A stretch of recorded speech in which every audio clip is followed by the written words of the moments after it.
Monday through Friday from 7 to 9. When you see that notification, we about to go live. Hit this track and do your dance like you Karen Lacey. Run it back and turn Matthew to the house, baby. It's Tingle and Co. From 7 to 9. Come kick with the show. It's a new era. Let's get it, let's go. From 7 to 9. It's Tingle and Co.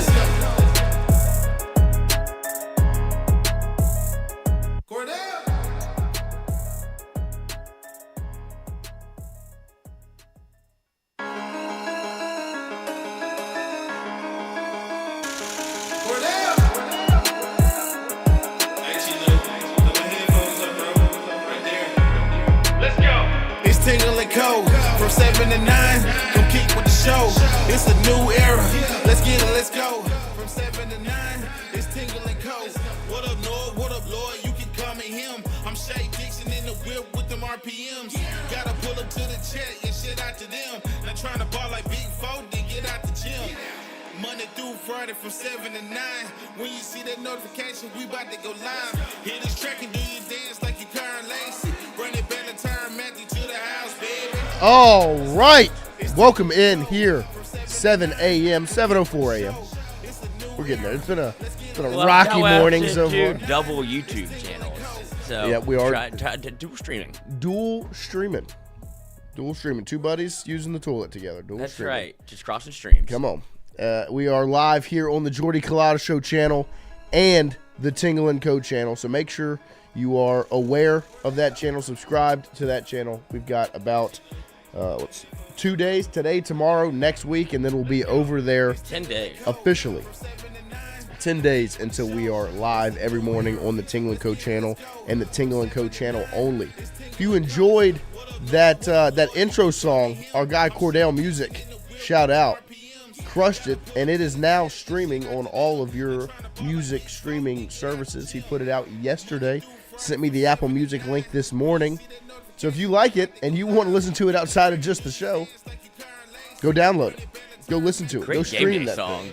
Great song. It's a great song. Put it on the game day playlist. Tower Matthew to the house, baby. I mean, it never gets old. Shout out to Cordell Music, our guy, friend of the show, forever and ever. But yeah, we are live this morning on both channels. We appreciate you guys getting in here. We've got some headlines to hit. We will have Glenn West join us at 8 a.m. to talk really everything. Glenn's been in his bag the last couple of times he's gotten on here, where he's just shown the muscle with basketball, football, baseball, and he's even, he's crushing Twitter. He's getting write-ups out. We're going to discuss everything with him. And we'll get started here with the headlines. The first headline is exactly what we'll talk to Glenn about. If you have missed it and you didn't see it on social media yesterday, there was a lot of discussion about it. We spoke about it a little bit yesterday morning, but obviously we got into the baseball conversation. We all know the class of 2026 in the state of Louisiana is pretty loaded. You know, when you think of guys like Lamar Brown, go down the list. It is a pretty loaded class that LSU's fared pretty well in recruiting. If you go look at that 2027 class, that's another one that is juiced. Ahmad Hudson, Elijah Haven, go down the list. I mean, that, and those guys aren't even the number one player in the class. What's his name? Zion Forstall. Like, I mean, these are two classes that if you really go and look at them, Zyron probably. Stacked probably. Absolutely loaded. Like, I think around about 8 players expected to be 5 stars between the two classes. Like, just this is what we talk about when we talk about recruiting the state of Louisiana and being a school and a program that's able to live off of recruiting the boot. This is as good as it gets. I mean, these are 2 classes. Not only is it 2 classes, you've got the number 1 quarterback in the country in one of them. He's the 4th-ranked player of the state. Like, come on now. So we'll get into that later on in the show, but make sure you go look at the 2026, 2027 classes because they are loaded for LSU or in the state of Louisiana. ESPN put out their quarterback tier ranking list for the 2025 season, and the LSU quarterback room was one of 5 in tier number 1. It was, I think, LSU, Penn State, Clemson, Oklahoma, South Carolina were the 5 ranked in tier number 1. The LSU quarterback room was a part of that list. We'll get into that as well. If you missed it yesterday, A&M dominates Mississippi State. So today, Auburn and A&M will face off to see who LSU will face tomorrow night in the quarterfinals. 2 teams that LSU is going to want to get some revenge against. Auburn obviously swept LSU in pretty ugly fashion. And then Texas A&M also beat LSU when the Tigers traveled to College Station. Were only able to take 1 out of 3. Game 2, I believe, was the only one that the Tigers were able to win behind Anthony Ianson. Day 2 of the SEC tournament was yesterday. Like we said, the delayed day one game was A&M versus Mississippi State, and the Aggies rolled on to victory. And when you watch them play, when you watched that game yesterday, you really sat back and were like, how in the world did this team get swept by Missouri? And how are they how is their record that bad? Because they were balling yesterday. And they dominate a hot Mississippi State team.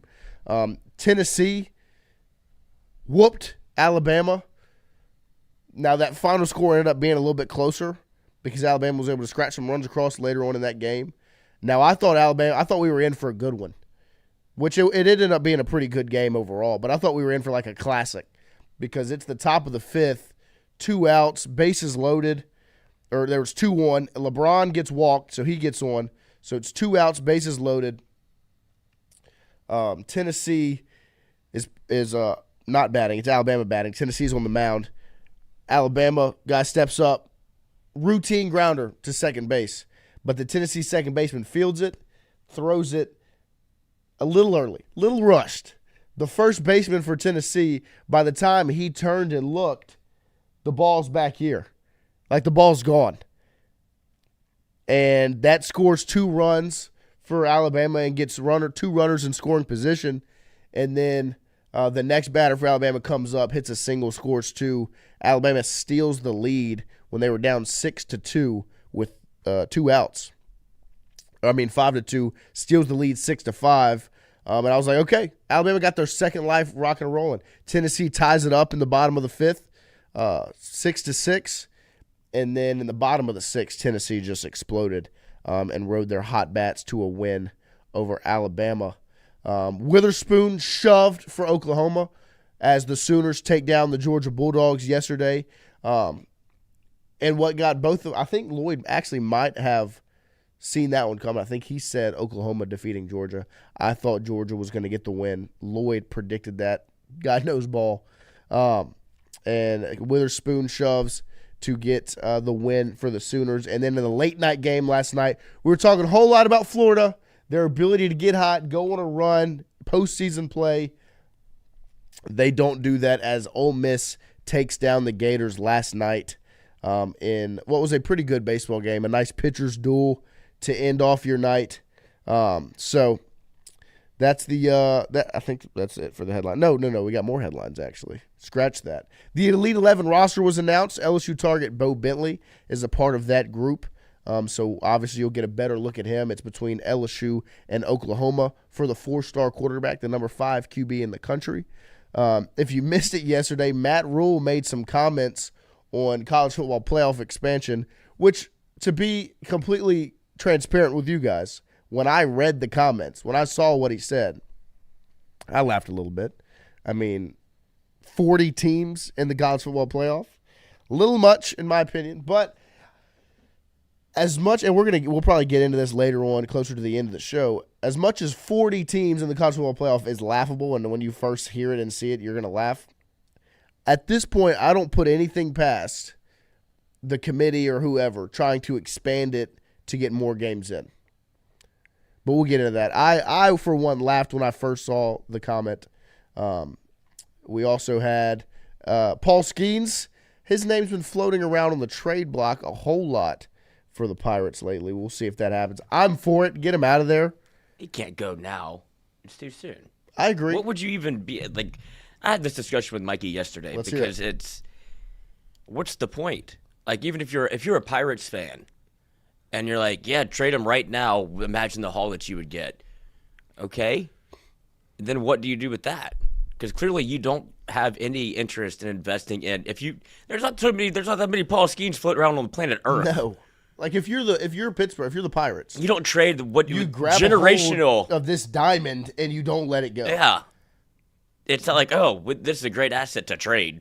Yeah, so at that point, then it's like, sell the team. Yeah, well, yeah, that's what it should be. That should be the conversation. Like this is malfeasance. Like, this is aggressively. I agree. Wrong. Stupid. Yeah. But as a Paul Skeens supporter, Skeens get him out of Pittsburgh. Yeah, but I don't want to see him go to the Yankees, right? The Red Sox. I don't want to be there either. But the Dodgers, are they going to defer? Paul Skeens will not defer payment. No, he shouldn't be shoving for 9 innings and lose 1-0. So, but did you see that picture of him in the dugout? He's miserable. Of course he is. And on top of that, Pittsburgh's other ace, Jared Jones, scared everybody that's an LSU fan yesterday. Because if you were watching the SEC tournament on TV, ESPN's got their little ticker coming across, and it says Jared Jones out for season in big bold letters. And then in the little small print, it says, Pittsburgh Pirate ace with Tommy John. My heart dropped when it said that. And then I went on to Twitter and I saw that everyone else felt the same way. Everyone else kind of had their heart skip a beat when they saw Jared Jones out for season, but obviously it has nothing to do with the Bear. That's what they should put. If it was LSU's Jared Jones, just be Bear. Bear out for the season. Bear crushes 6 home runs on LSU's way to Omaha. How about that? NBA headline: Shai Gilgeous-Alexander wins the MVP yesterday. We got our guy Andre, new part of the team. Put some little discussion points in here with the headlines. See if Jokic got snubbed or not. Maybe we'll get to that closer to the end of the show. We do have our 2 claps segment ready. Couple people to clap for this morning. Michaela Williams, LSU star, is on the USA 3x3 Women's Series roster, which will start tomorrow, playing in France. Not surprised there, as she is beyond talented, and I think she's going to crush it in the 3-on-3 basketball. So Michaela Williams, 2 claps, ready. Yesterday on Twitter, I obviously this is kind of overall for LSU Twitter, LSU fans on Twitter as a whole. But Peggy at Peg Red yesterday, if you saw the whole discussion about the 2026, 2027 recruiting classes and everybody talking about it on Twitter, every single post that was addressing it, at Peg Red was underneath, you should include the link to Bayou Traditions on this. And then it was dropping the link. It was like consistently putting it out, getting people to post the link, trying to get kind of taken over as like raising money for LSU football. This is my job now. It was awesome. And so at Peg Red on Twitter, 2 claps, ready. We got somebody that had won another award added to their trophy case. Old Nick Saban. Even when he's not in college football or football at all. Or a head coach. He's winning awards as he wins the Emmy for emerging on-air talent. Jesus. Shout out to Nick Saban. 2 claps. Ready. And then the last one. This is kind of up for debate. And so, Lloyd, if you disagree with me, you don't have to clap. I am for the NFL not banning the tush push. So I'm going to 2 clap for the NFL not banning it. Absolutely. I'm for it's football. Figure out how to stop it. Yeah. Right? Sorry about it. We can't just go changing rules because people don't know how to stop a play. It's never happened. Yeah, it never happened. It's so stupid. I don't understand why it's even on the table. But the Saints were one of the 10 teams that voted against it, of course, because Kellen Moore is the guy that was doing it in Philadelphia. So 2 claps for the 10 teams that voted against banning the tush push. Ready. Shout out. There are the 2 claps for this morning. Shout out, 2 claps for all you guys getting in here and joining us. Andrew Messina wants us to 2 clap for Jay Mitch every single day. Might as well. 2 claps for Jay Mitch. Crushing it. Absolutely crushing it on SEC Network. Getting crushed by the sun. It is hot out there. I can see it on his face. Mm-hmm. And he's out there. He's throwing the ball with the kids.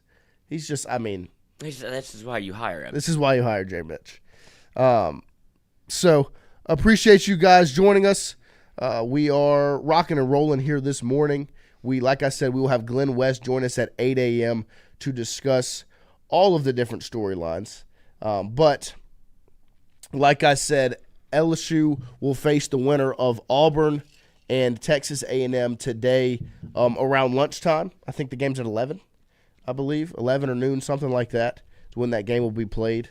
It'll be after we get off the air.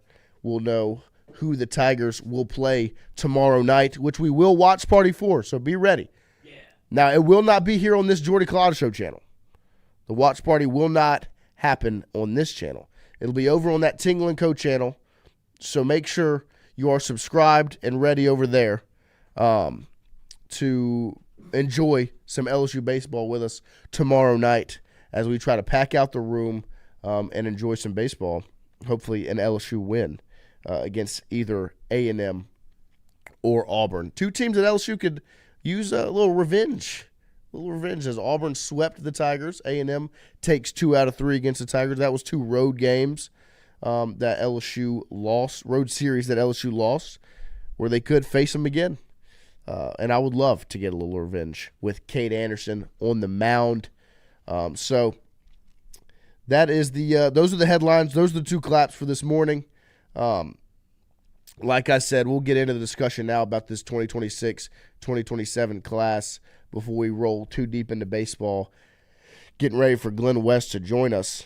If you sit back and you look at these 2 classes in 2026 and in 2027 for the state of Louisiana, look, as used to it as we are for Louisiana to have this type of talent, this high level of talent is obviously going to take you aback a little bit because Louisiana, it's up there with these states like Georgia, Texas, California, Florida, when we're talking about football talent, because constantly you're getting these high-level players coming out of the state of Louisiana. But it's just so impressive that the state has this level of football being played throughout. If you look at that 2026 class headlined by Lamar Brown, the D-line/O-line hybrid at U-High, now only slated as a D-lineman, and Blaine Bradford, who's currently committed to Ohio State. Now you go 3, 4, 5, 6, you see LSU, and Richard Anderson, who in my opinion is the best player in the state. I sat there and watched him dominate against Ash last year in the state championship game over as Edna Carr won their state title last year. Jabari Mack, the speedster out of Destrehan, another 4-star. Aiden Hall, the safety at Edna Carr, another LSU commit. Bryson Martinez, offensive tackle from EA. And I got a front row seat to this guy playing basketball for EA when Central High played them in the quarterfinals last season. And EA had 2 big O-linemen that played basketball. And you could see a visible difference in the 2. Bryson Martinez one time got a rebound on one end against us, coast-to-coast dunk, outran like guards, and I was like, that's why he's an LSU offensive tackle in 2 years. And then Kenny Darby, the speedster wide receiver at Airline, up in the 318. Those are the top 7 guys, and right now, 5 of the 7 committed to LSU. Lamar Brown is currently slated. That's the prediction, is that he'll be at LSU. Blaine Bradford is the odd man out with his Ohio State commitment, the safety out of Catholic High. I do not think that recruitment is any way over. And then you turn the page to 2027, and this is where the conversations all kind of started to kick off, because we know that the 2026 class is loaded. Right now on 247, in their 247 Sports Composite, the top 4 players in the state of Louisiana in the 2027 class are all 5 stars. 5 5-stars in the 2027 class currently.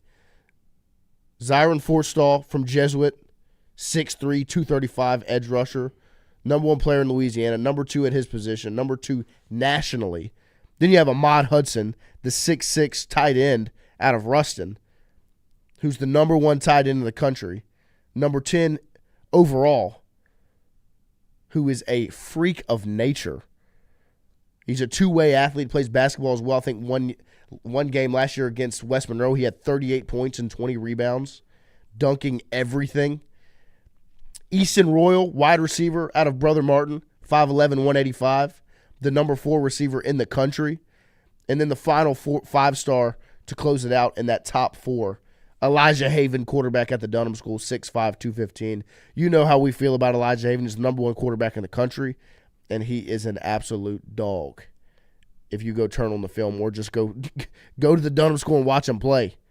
Those are 2 loaded classes. I mean, just absolutely loaded. And that 2027 class is obviously the one that got everybody talking. I mean, 4 5-stars and 3 of them on the offensive side of the ball in the state of Louisiana. We're talking about 3 of the 4 quarterback, wide receiver, tight end. Then you got an edge rusher to go with it. To close out the top 10, you've got Albert Simeon, Braylon Calais, Peyton Houston, Malachi Ziegler, Karen Eugene, and Jaden Miles, the running back out of Catholic. Those are all 4-stars. You don't start seeing 3-stars until you get to number 14 on the list. I mean, this is a loaded class in 2027, following up a loaded class in 2026. So obviously the thought process is, if LSU goes and puts their foot down and builds a fence around the state of Louisiana, you'd be pretty confident in what the team looks like moving forward with these guys coming out of the state of Louisiana recruiting class. Now, Andrew Messina is correct. LSU is not going to get all of these recruits.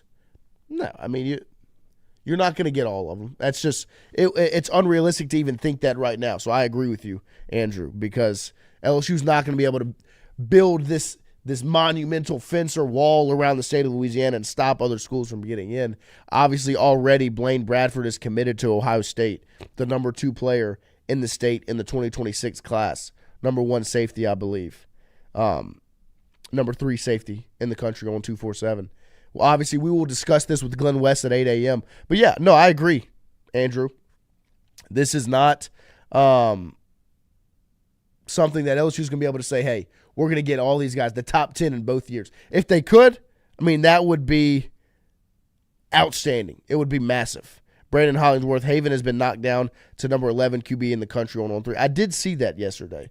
It did surprise me a little bit. Look, maybe you can call me a homer if you want. I've sat and watched Elijah Haven play a lot of football last year as a sophomore. I'm excited to see what he's got in his junior and senior year. I think he's the cream of the crop. I mean, he is beyond impressive when he's out on that football field, both with his arm and his legs.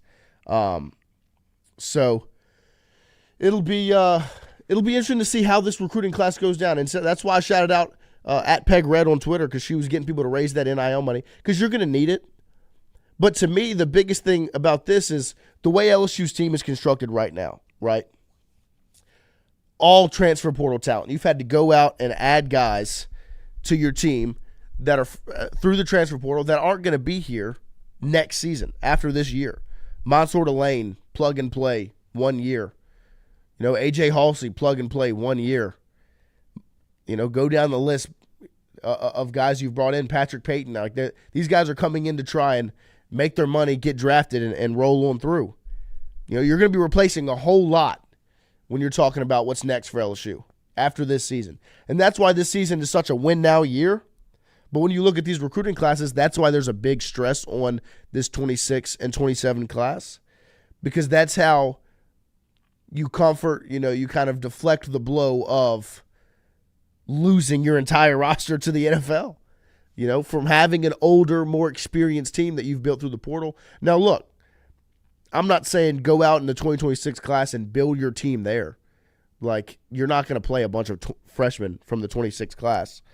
You did a good job in 2025 getting key pieces like Harlan Berry and DJ Pickett. Go down the list of guys that you brought in that are going to be impressive and a big piece of who you are.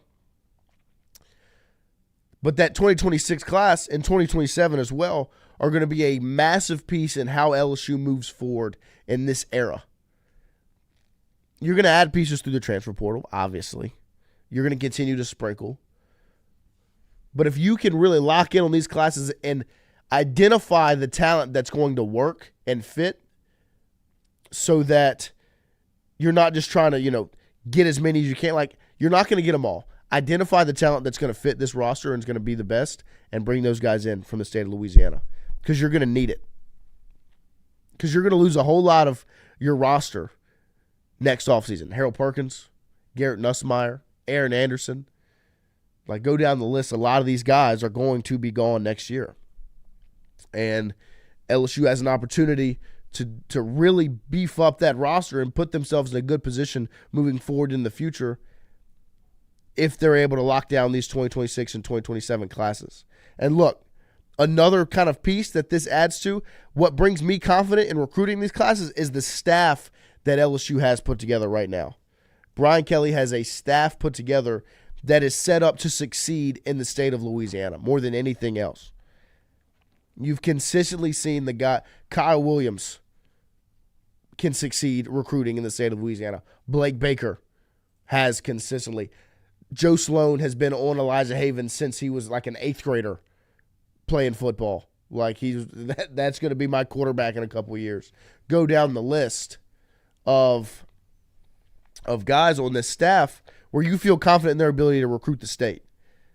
But that also puts even more stress on this season because you don't want it to all fall apart and not live up to these high expectations in 2025, that it messes up your ability to go out and do what you have to do in 26 and 27 on the recruiting trail. So that's something that we're obviously going to be talking about as time moves forward and as we continue to roll on through the season, through the offseason. If you can get that Blaine Bradford Ohio State logo to switch to an LSU logo going down the 247 website's immaculate. Yeah, I mean, it's just LSU. That top 10. Yeah. A whole lot of purple and gold, Like, I know everybody says, like, I feel like it's not over. But then when LSU, or if it's somebody that LSU, like, it feels like sometimes whenever this happens, it's an in-state kid. Always give it time. And then when it's an out-of-state kid from LSU, it's the exact opposite. It's like, oh, he's not going to stay. He's going to go for money. He's going to go to something else. But for Bradford, like, Ohio State, I guess, what's their pitch? Is it like Caleb Downs? Yeah. Because I've seen Ohio State, they can get wide receiver recruits because they have the pedigree to be able to do so. I think defensive backs, Ohio State's put some people in the league, but I don't necessarily think of I'm leaving home from Catholic High to go to Ohio State because of, like, the pedigree of Malcolm Jenkins. Right. No, I mean, look, LSU has Blaine's older brother joining the roster this summer, Jacob Bradford, who's also a defensive back. And so, yeah, I don't really know what the pitch is for Ohio State. But, like, look, I'm sure a lot of it probably has to do with NIL because it's Ohio State. Like, that's the first thing I think of when I think of Ohio State is the $20 million they just spent on their roster. Now, that's nothing against Blaine. I'm not dissing Blaine in any manner. So, I mean, we'll see how that one ends up. But you've seen LSU when it comes to now, they're playing the NIL game. I don't think you're really in the portal. Right. I haven't seen them really commit it to the high school ranks, and that's kind of the next layer of it, Right, but I'd imagine Lamar Brown will be just fine. Yeah. I imagine Richard Anderson is going to be just fine. Like, you're clearly doing it at some point, but I guess, so that's why I don't see that. You took his brother already. Like, this is the way that it works. You take the brother to get the brother. Of course. So it's interesting. Especially when they're both talented. It's just it's just, like I said, I was just looking, like, scrolling down, and you just see LSU. It's like, oh, bang, Ohio State. And then it's LSU. You're building quite the class from Louisiana here. The next 2 years are something that, like I heard you whenever you were saying, like, I don't think you'll get everybody. You got to get the top 6 from both classes. You've got to identify the ones that are going to be studs, those guys. And because who's the one that reclassified the wide receiver? Is that Kenny Darby? I believe so. Did he? Because he was the, like, number 1 wide receiver in the country in 2027. For 2027, now he's at 2026, and his recruiting takes a knock. But that's somebody. If you had committed in the 27 class, you see him the number 1 wide receiver in the country. Like, that doesn't. This will like his ranking of 7 and a 4-star will all change. Oh yeah. Like. That's why, this year, like you said, that like 8 of them are on track to be 5 stars because there's a lot of these guys that are 4 stars right now, and when they get on that football field for their final season, like to me, Richard Anderson, Probably at the end of the year, he's going to be a 5-star. Not probably. Like- It's a 5. He's a 5-star after the state championship. Like, he is a monster. Jabari Mack and Kenny Darby. Bryson Martinez, I'm telling you, this guy is an athlete. The offensive tackle out of EA in Ascension Parish. An athlete. But yeah, I mean, those are two important recruiting classes, and LSU right now has the staff to make that work. Now, my concern is if you don't live up to the high expectations in 2025, what happens? You know what I mean? Like the fallout that can occur from this season can have effect on 2026 and 2027. But speaking of the 2025 season, there were some quotes from Blake Baker, who is the defensive coordinator for LSU, obviously. And he talked a lot about his defense. And one of the quotes was, you got to start with getting Harold Perkins back. I think it was the third game he got hurt. He's just a natural leader for us. He brings a lot of energy. I mean, that is, when you're talking about this defense, the two biggest points, I think, when you're looking at it are transfer portal guys that you've brought in, and then in second place would be Harold Perkins returning. Talking about that Perkins injury, Baker says, I think we were all holding our breath. I honestly thought it was a knee when I walked out there on the field just because I saw him get bent back. But all things considered, it was the best scenario. Or no, that's Whit Weeks. This is Whit Weeks. You had a clean break, and his deltoid ligament ended up tearing. That's probably what made him miss spring. Whit Weeks, obviously, right up there with Perkins. I mean, that is the duo. When you're talking about this LSU defense, those are the two names. Those are the headliners. Whit Weeks, Harold Perkins. Whit Weeks, Butkus Award watch list, without a doubt. Beyond impressive season last year. This will be the first time they're really on the field together, like truly on the field together, as Perk will probably be in that star position, and Whit Weeks will be your inside linebacker who's just an absolute monster, headhunter, flying around. What did he have? 125 tackles? Yeah, I mean, turn on the tape from the Ole Miss game. Didn't start. Nope. No, USC, he was not a starting He played, linebacker. but he wasn't a starter. No. I think it was Devin White that had 30 tackles when he won the Butkus Award. Yep, 2018. And so you have a guy that is damn near a Butkus winner Same coming number. back. Yep, 40. big 40. But yeah, no, I mean, you have him returning and you have Perkins right there next to him. Blake Baker went on to talk about the young Tigers on this team. He says, when you look at that 2024 freshman class, Dominic McKinley, Ahmad Bro, Deshaun Spears, Devon Keys, P.J. Woodland, Gabe Relaford, just ripping names off. That's a good group of freshmen who played a ton of snaps for us. It'll be interesting to see, like we continue to talk about, we integrated with some transfers. We talk about before we bring in any of those guys, the number one thing our job is to do is to bring in competitive depth. I think you're going to see some guys step up from a leadership standpoint and just from a competitive depth standpoint that were maybe kind of fringe guys for us last year. Look, they brought in these transfers in this past class, and I think these transfers are going to have a real opportunity to play because they're really, really talented. Super talented. Mansour Delane, A.J. Halsey, Sadir Mitchell, Jakeem Jackson, Tamarcus Cooley. Go down the list of these transfers that have come in, that have been brought in for LSU football. They're going to play. But you still have some real talent at other spots, around this team that are going to compete for playing time. Ahmad Bro should be a starting defensive tackle. Don McKinley right there in that conversation. P.J. Woodland, I would love to see that development just do this because that would be a massive, massive win for the Tigers. Who else did he list on here? Deshaun Spears at safety would be huge. Huge. He talks about Woodland and Deshaun Spears right after. P.J. Woodland had an outstanding spring, said Baker. Deshaun Spears, I've been very vocal. There was nobody harder on Deshaun Spears than me last year, and that's just because of the potential that young man has. To see him start to break through this spring, not only from a tackling standpoint, but his leadership on the back end, he had a really outstanding spring, those two guys in particular. Look, say what you want about LSU in the defensive back. Cooley is a transfer freshman, right? Yes, he is an underclassman. If P.J. Woodland and Deshaun Spears start to click and put it together, massive. Like, massive. And I don't think I'm saying anything that you don't already know. Because LSU has to continue to develop these guys.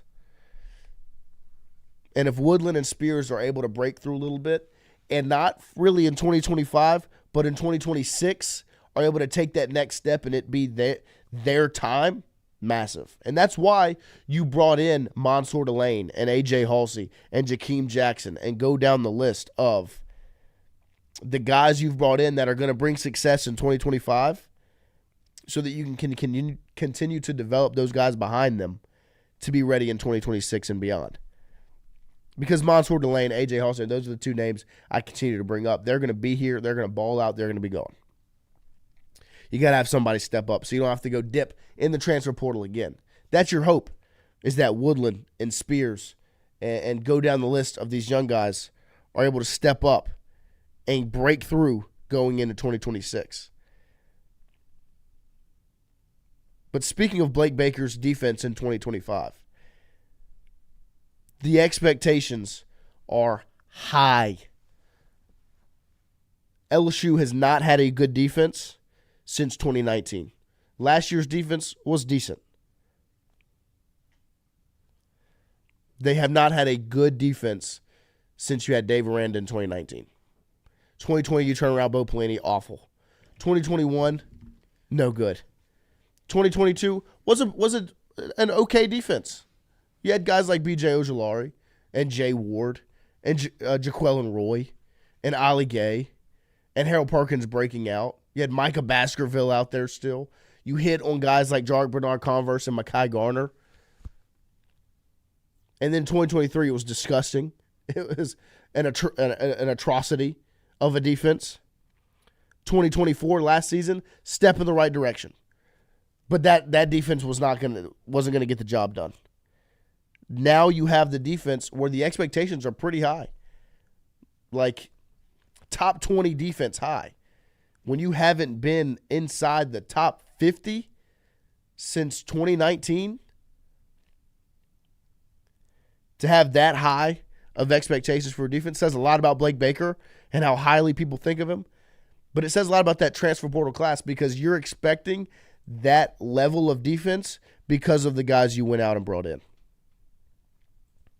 And if LSU has that level of a defense, a top 20 defense, that's why the season expectations are what they are. Carl Dunn, Baker don't want poodles. Amen. And that's who they went out and got guys, in my opinion. When you watch the film, turn on the tape, Mansour Delane, Jack Pyburn, A.J. Halsey, those aren't poodles. Those are guys. The defense, to me, the expectations are high, and they should be. My expectations for this defense are going to be high. I expect this defense to be talked about around the country of, okay, LSU's finally got it right. They straightened it out. Blake Baker has solved the problem. And Blake Baker's going to be up for the Broyles Award, name it, next year. Because the defense should be that improved when you really sit back and think about it. They've got a strong base of guys that are younger a little bit, but they've got a real strong base. I was talking to Sean Fox yesterday on his 97.7 sports talk show in North Louisiana. He asked me about the defense, specifically the linebacker room. I was like, there's one position that LSU did not go out in the transfer portal and bring anybody in on the defensive side of the ball. When you talk about corner, you expect Mansour Delane, Jakeem Jackson to play. When you talk about safety, A.J. Halsey, Tamarcus Cooley to play. Defensive line, defensive tackle, you talk about Sadir Mitchell, Bernard Gooden. Defensive end, Patrick Payton, Jamari Butler, Jack Pyburn. Those are all, every position except linebacker, you have absolutely loaded from the transfer portal. Linebacker, you didn't bring anybody in. You've got Whit Weeks, Devon Keys, Harold Perkins, Tylen Singleton, go down the list. These freshmen that are coming in, Jaden Breaker, Keelan Moses, Zach Weeks. You've got Wes Weeks still on the roster as well. There's a reason they didn't go out and get guys at those positions, because they have their guys who are the leaders of their defense. The defense should be getting all the high expectations right now. And that's saying a lot because they haven't done it. I haven't seen an LSU defense that's good since they won the national championship with the greatest team of all time. And right now, when I'm looking at 2025, that's where my expectations are that the defense that LSU is going to put on the field is going to be talked about around the country of, okay, they figured it out. Blake Baker got the situation handled. I know that because of what Matt House did in 2023. Uh-huh. He was a Brewers Award finalist in 2022. He was.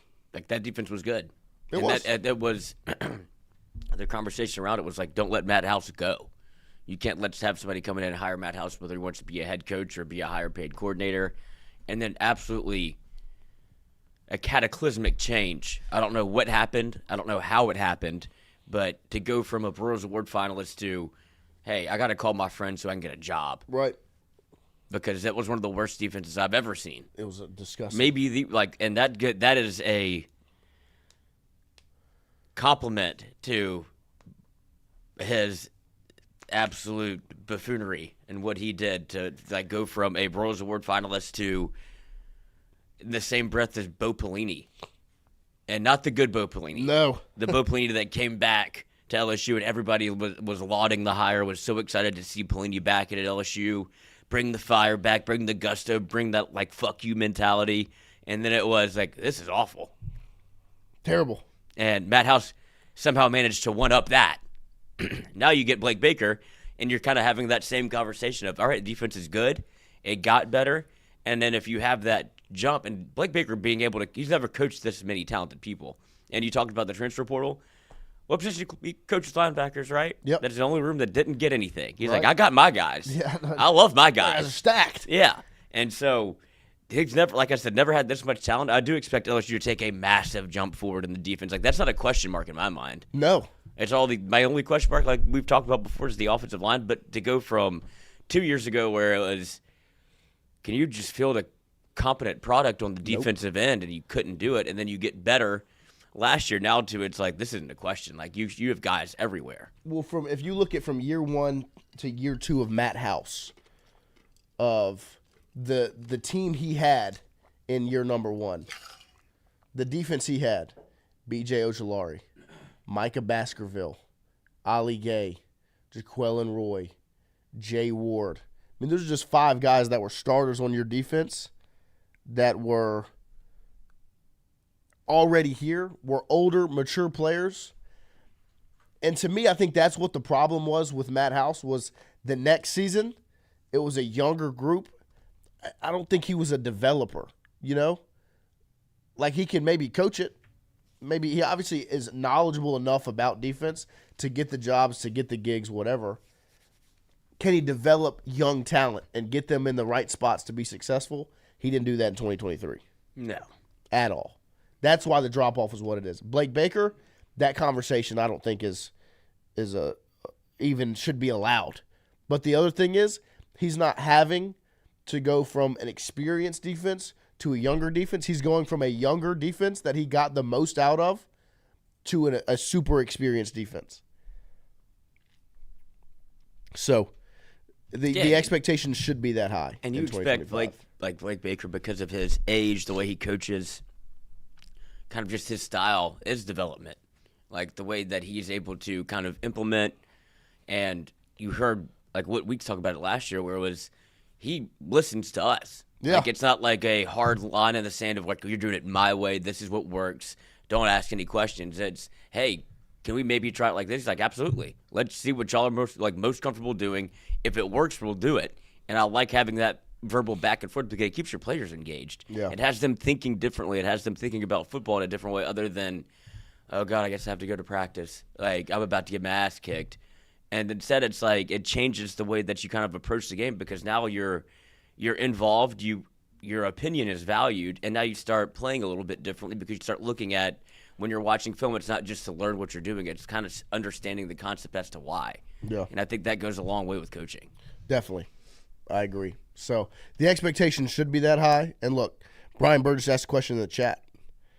What are you all's expectations of LSU football for 2025? If it's less than the playoffs, is Kelly in trouble as head coach? Spectrum Wellcare, yes. Alex Mervant, yes. Jordy Collada Show in the chat, all Yes. caps, yes. Yeah, and that's kind of what I was alluding to when I was talking about the 2026 and 2027 recruiting classes. The staff you have right now makes you feel confident in recruiting the state.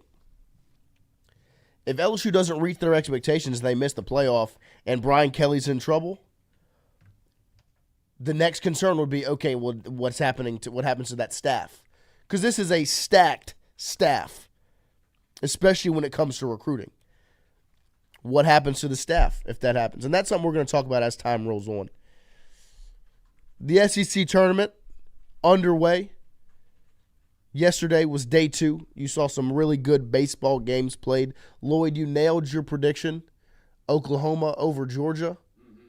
Absolutely nailed. I think they pitched Witherspoon yesterday, and he shoved to win that game. Yeah, they pitched Witherspoon. I think he had his longest career outing and held down a Georgia offense. Like, if they're not at home, and there's a conversation about if they're going to be able to host or not, and if they do host, They're going to win.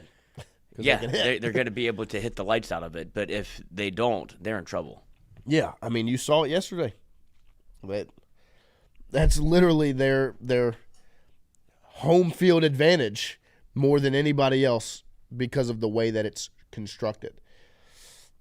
Some discussion on SEC baseball. I'm going to ask a question to the chat. You guys get in here and answer it as we shift from football to baseball before we have Glenn West in about 10 minutes.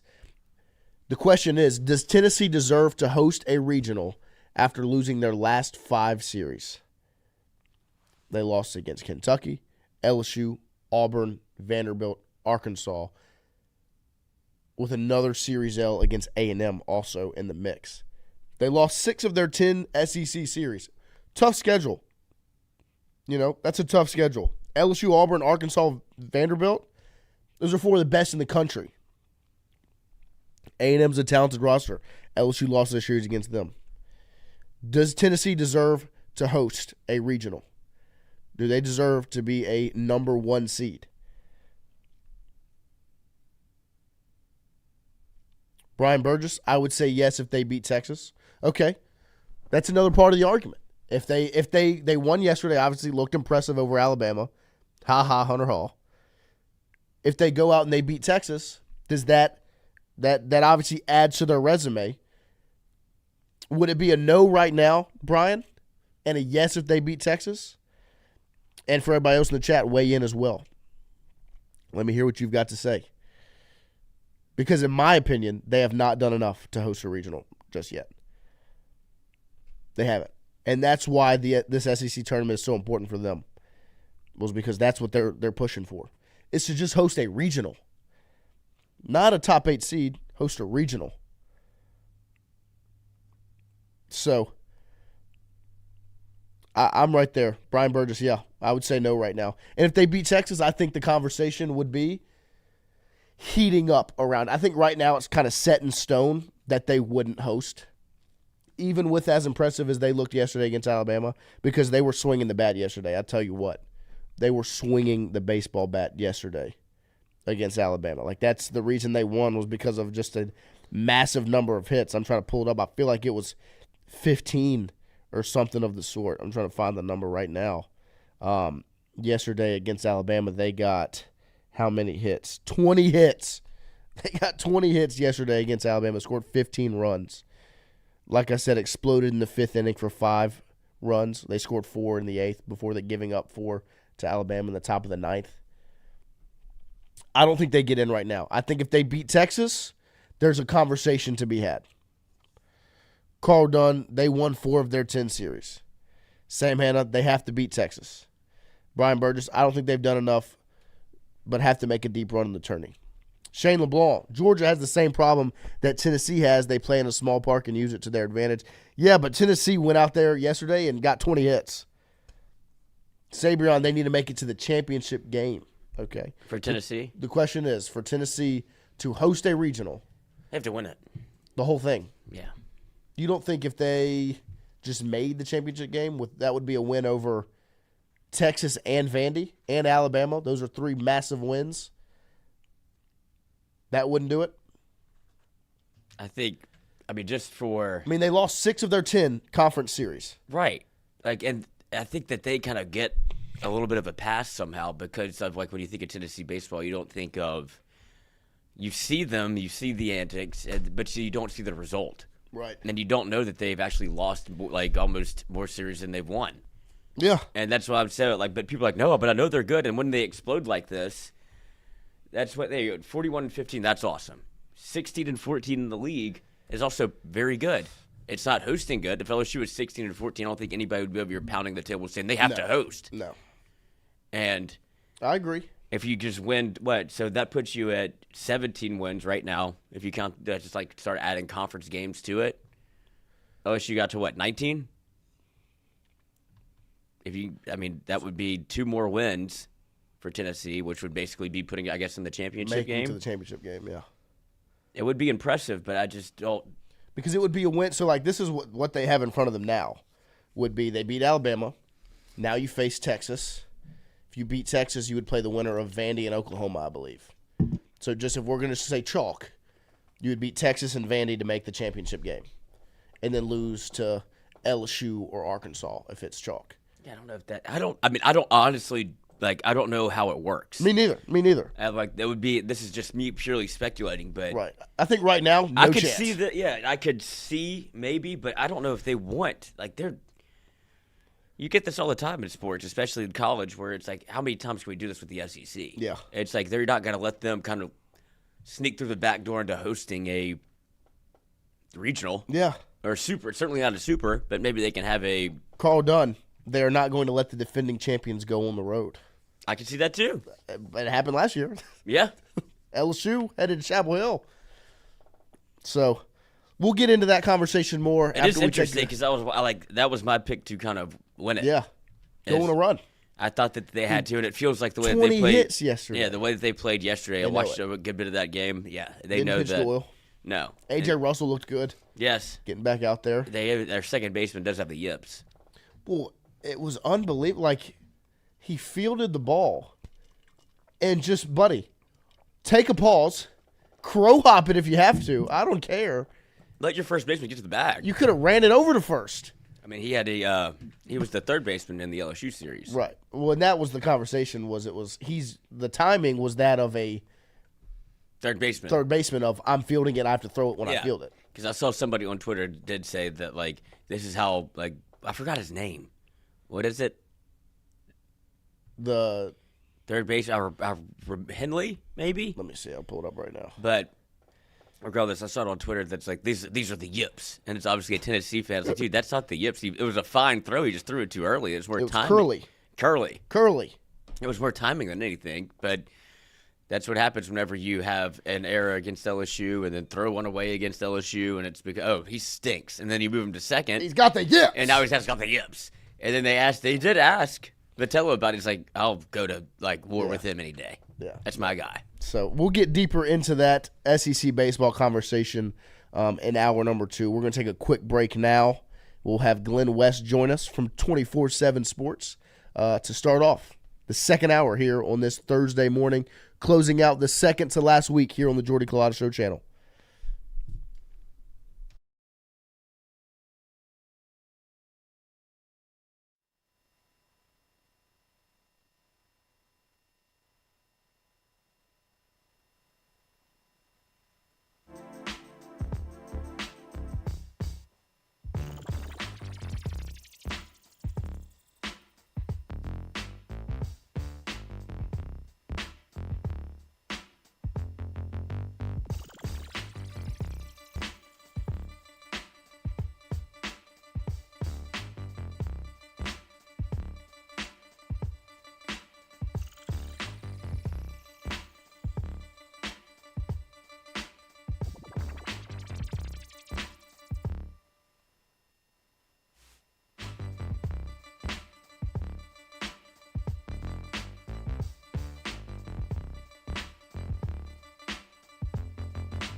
Yeah, I mean, if you need the play-by-play on that video to understand what's happening, you just saw the king of the dogs walk out and control Need more dogs. Control the arena. That's what Blake Baker needs right there. That's what Blake Couple of Baker is those. looking for. Go back, show that dog bowing down. This massive horse Cane of cur. a dog bowing down to this little puppy coming out. Look at this. Sorry, Oh, sir. shit. I'm sorry, sir. Omar coming. I'm sorry. I didn't do nothing. He's like his little cracks, little. Yeah, Oh, God. no. Oh, God. Hey, He's so calm. It's terrifying. it's the king. It's the king of the dog. It's alpha. That's the alpha. That's the LSU defense, right? That's what Blake Baker's looking for. There's Perk. There's Wit. Ain't no poodles. And no poodles. Ain't no poodles. Sabrion Green, I just knew this video was going to find its way to the show. I mean, that's how we know you're a real one. That's right. That video's wild. You know?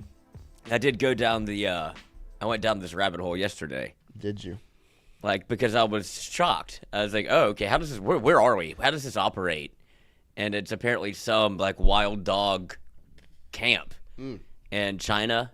And there's, like, somebody wrote something about it, of, like, what breed of dog that is, and that's, like, not the one you want to fuck with. Yeah. Apparently, like, you see, like, the big, but they all have these hierarchies in there where everybody wants to be the alpha, and he fought his way from the bottom up to the top. And now they're all, like, they've all fought. And so that's why that cur is like, oh, God, like, I'm good. Yeah. And he, like, has to police the entire little commune that they have of these dogs. They eat, like, they eat, like, real meat. Yeah. And Well, it's like, I don't know what they're for. It almost looked like a prison dynamic. Yeah, it is. Like, But I don't know what those people crazy. are doing because they're feeding them. yeah. But then that's about it. And so I was like, I don't know if this is, like, legal, fighting but then them, it's like it's in scrapping. China. Yeah. I don't know what they use them for, though, but they got this stockade of dogs. And that's the bad boy. They look like Debo from Friday. Like, oh, Debo coming. Yeah, huh? That's what I'm saying. Omar coming. Like, Oh, straight up. I'm good. Shane LeBlanc, Lloyd going down a rabbit hole. Shocker. Not. I like to learn. Yeah, and that Lloyd is, it's just funny that Sabrion knew that Yeah. video was going to make its way up here, of course. I mean, that's algorithms not hard to find out. No, you know. Conspiracy theorist, yes, absolutely. They're always right, too.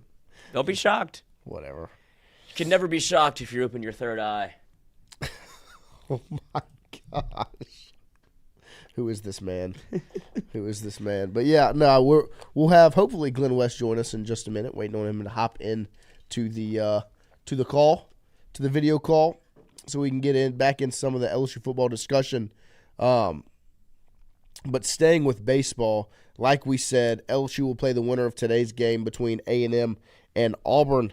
Lloyd, if you were to pick, do you have a preference between either of those two teams? Like, would you to me, I kind of want the revenge against Auburn a little bit more than I do against A&M, just because of how ugly it was when you got swept that weekend in Auburn.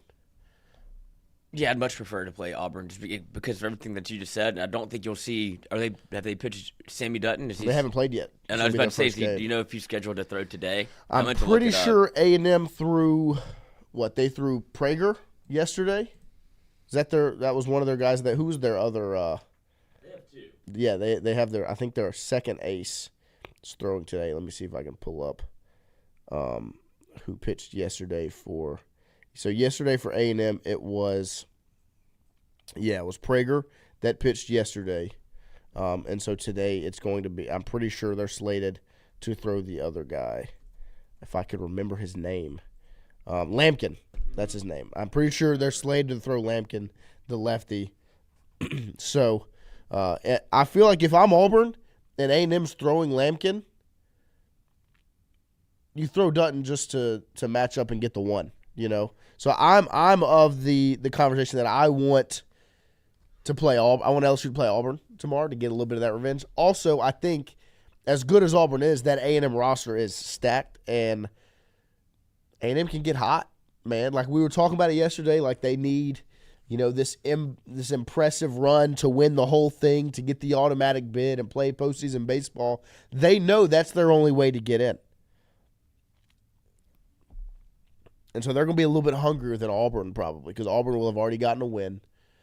They'll play LSU. If they lose, they're still a top 8 seed. A&M's got to win, So I would rather play Auburn, but more than anything else, more than any of the other strategic stuff, it's just to get back. Like I just the revenge factor is what weighs heavier for me than anything else. Sabre Green, got to play Auburn. Got to get our get back after that embarrassing performance. I'm with you. Carl Dunno, better for RPI to play Auburn. Yeah, I agree, but I don't think that's really the conversation LSU's in right now. Brian Burtis, A&M has 2 aces. They have Lampkin and Prager. They threw Prager. They should have Lampkin slated to go today. But yeah, I'm with you. I mean, I'm fine with LSU getting revenge against either of them. I tell you what, I'm ready for LSU to play baseball. Like I was sitting there with it on the TV yesterday, and I just clicked it on and sitting there watching, and I was like, LSU's not going to play today or tomorrow. I gotta wait 48 hours before the Tigers are on my television playing baseball again. Like, I cannot wait to see LSU on my TV playing baseball because it's just been too long, man. Like, and it's the normal. That's the thing, is it's the normal time frame. Like, it's the normal weekend time frame of waiting until Friday. But it's watching everybody else play and being like, LSU's still not on the TV yet. Like, I'm ready for LSU to be on my TV and watch them play. I'm sure many of y'all feel the same way. Like we said, it will be A&M versus Auburn to take on the Tigers. The winner of that will be played today. Around the SEC, the other games that are to be played today in the conference, in the tournament, you've got, like I said, 11 a.m. is Texas A&M and Auburn. And then, see, any other SEC games happening today. Tennessee, Texas at 3 p.m. That one is going to be must-see TV, I believe. And like we said, it's going to weigh heavy on if Tennessee can get a regional at home or not. Oklahoma and Vandy at 6:30 p.m., and that one will close it out. This weather is obviously something to pay attention to. Hopefully LSU plays regular schedule, but at the same time, I don't really care if they play on their regular schedule or not because they found a way to win games in the middle of the night. That's what the wheel is for. That's what the wheel is for. There's ever a reason if we had a delay during the watch party, we could wheel it up. We will be live tomorrow. Yes. For LSU's we'll wait, baseball game. Rain, sleet, snow, hail. Whatever time it's at. We're doing it. We're gonna watch party it. We sure will. Saturday, we'll see about a watch party. It's up in the air. Yeah, we're gonna try. If LSU wins, we're gonna try. If they don't win, it's not. No. If LSU wins on Saturday and they play Sunday, we will watch party. Yeah, on no Sunday. doubt. That one is set in stone. Saturday is up in the air. I have a wedding to get to in Ethel on Saturday, and so just from a scheduling timing, it would be kind of a rush. But Sunday wide open, and that obviously will be my last day here before I head out of town Monday morning. But I have gone and got some equipment to go live from the Bahamas next week from 7 to 9 with Lloyd, so we can still have shows the final week here on the Jordy Colostro channel before we make the official transition over to Tingle and Co.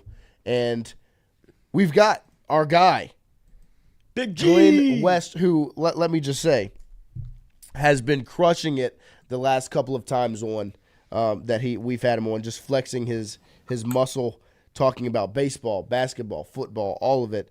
And we've got him back here this morning. Glenn, we appreciate your time. Good morning.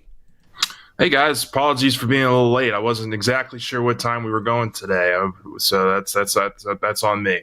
No worries at all. Glenn, don't you ever blame yourself for our inadequacies. We're pretty. You're the pro. Yeah, and we're pretty laid back. You could have showed up at 9 a.m. We would have still done the interview. Yeah, we just would have talked. Awesome. Sounds good. We appreciate you getting in here this morning.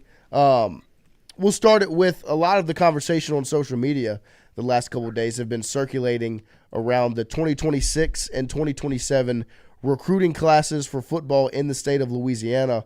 We went on the 247 site this morning, and it's just when you look at the 2026 class, you see a whole lot of LSU on the right side of your screen when it talks about the college team that's either they're committed to or leaning towards, and then this 2027 class with 4 5-stars in the state of Louisiana. Talk about those two recruiting classes and what they would mean for Brian Kelly and LSU.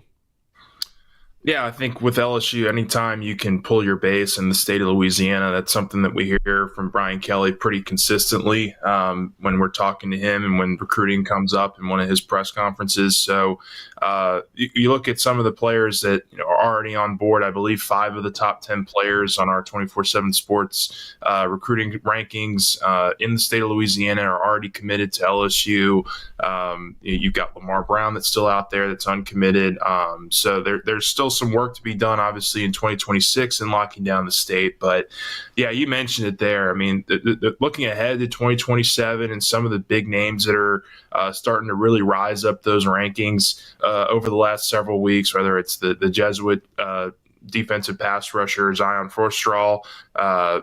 You got, of course, Elijah Haven, the 5-star quarterback. Peyton Houston's a really highly regarded quarterback in this class.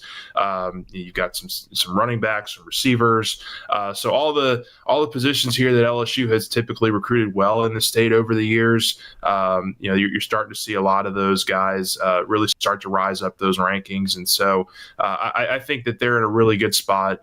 Just in terms of how they've proved themselves over the last couple of recruiting cycles in this state. In particular, I think they've done a really nice job. And if you can close on a guy like Lamar Brown in 2026, I think you're sitting real pretty here going into what's going to be an important next several months for recruiting with official visits and then some decisions that are going to be made in the month of July. Yeah, Bo Bentley, the quarterback, 4-star quarterback, has LSU and Oklahoma as his final 2. He recently announced that he will be a part of the Elite 11 class this season. Talk about the quarterback out of Salina, Texas, and where LSU stands in that recruitment and what it would mean for the Tigers moving forward.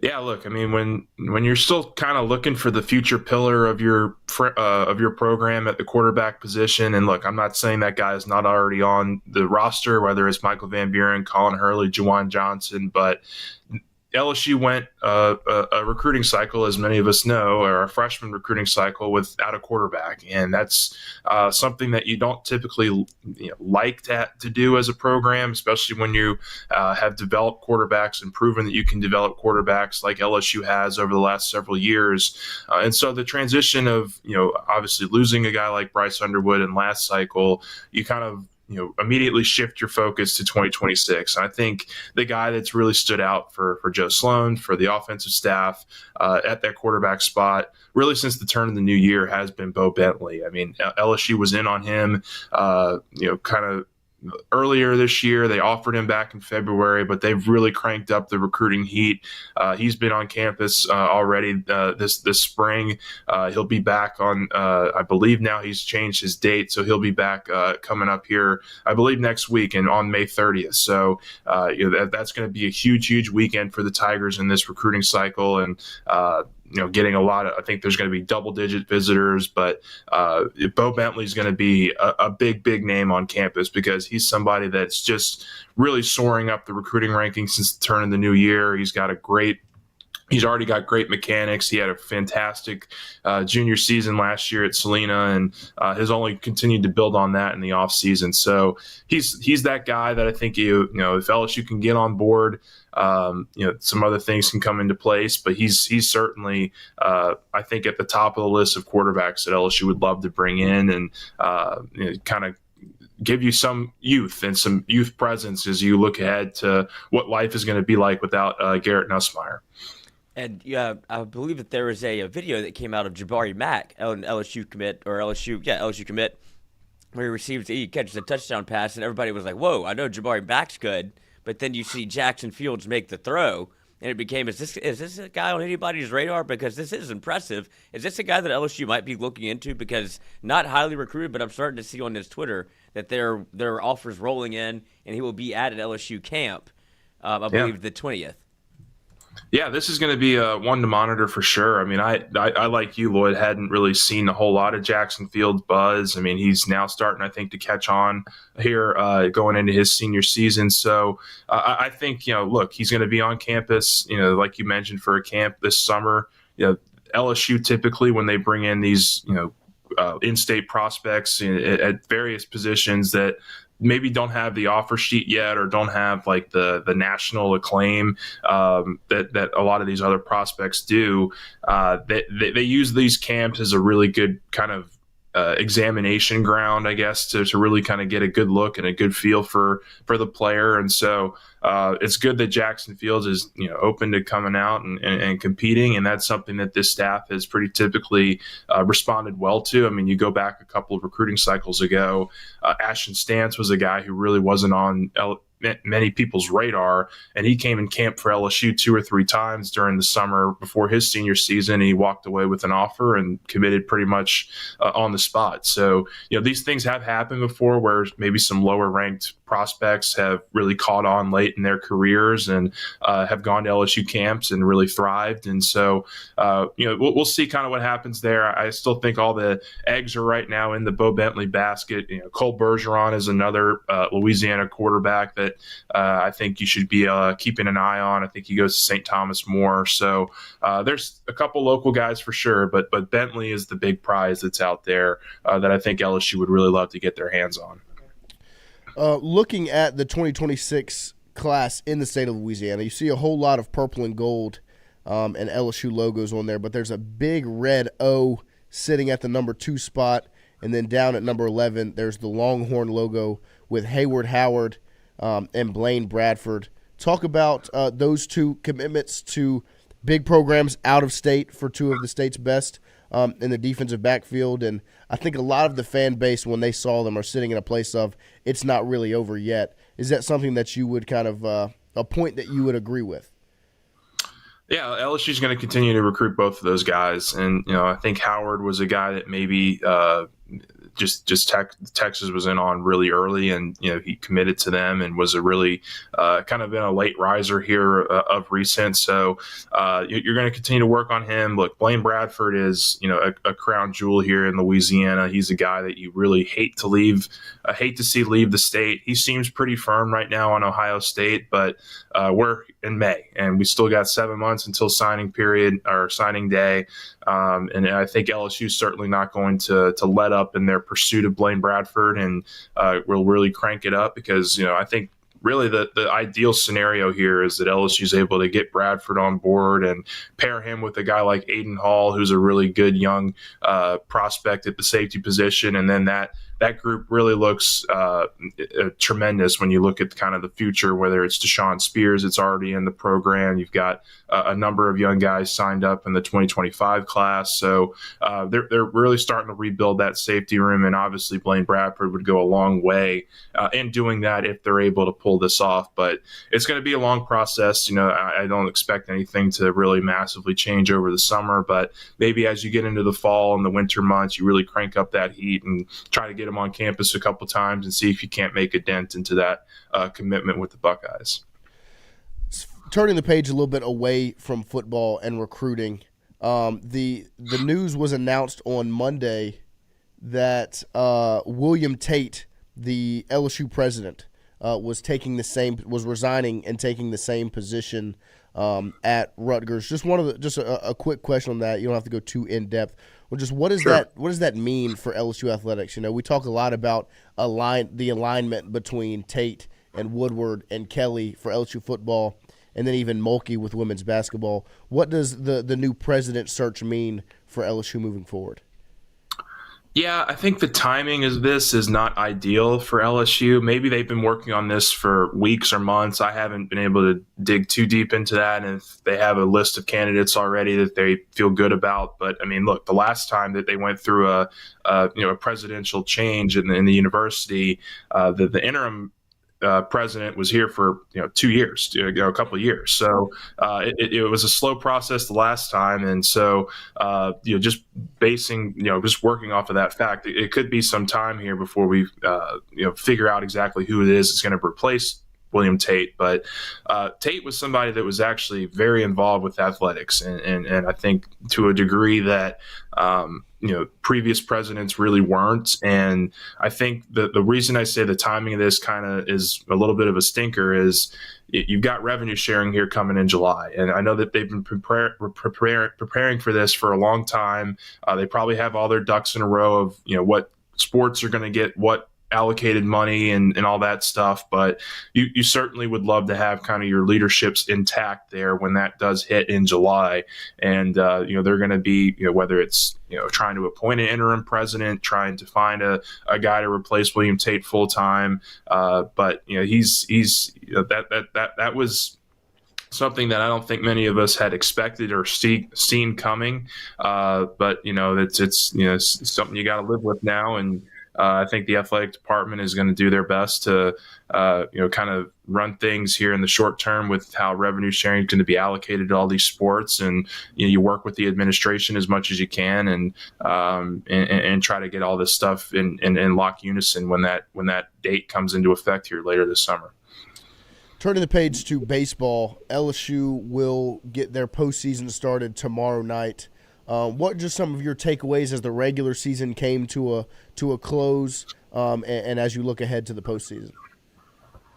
Yeah, I think the pitching staff is in a really solid spot. I mean, when you talk about the top four guys, I still don't have many issues there. I mean, you can nitpick at what Zach Cowan's done in 2 of his last 3 outings, but I still think just over the course of the entire season, he's somebody that LSU is going to go to for major outs here over the next 2, 3, 4 weeks, however long that they're playing postseason baseball. So you got kind of your core nucleus there of guys, but then you've started to see some inklings of other guys starting to step up, and that's when LSU's been able to make a deep postseason run.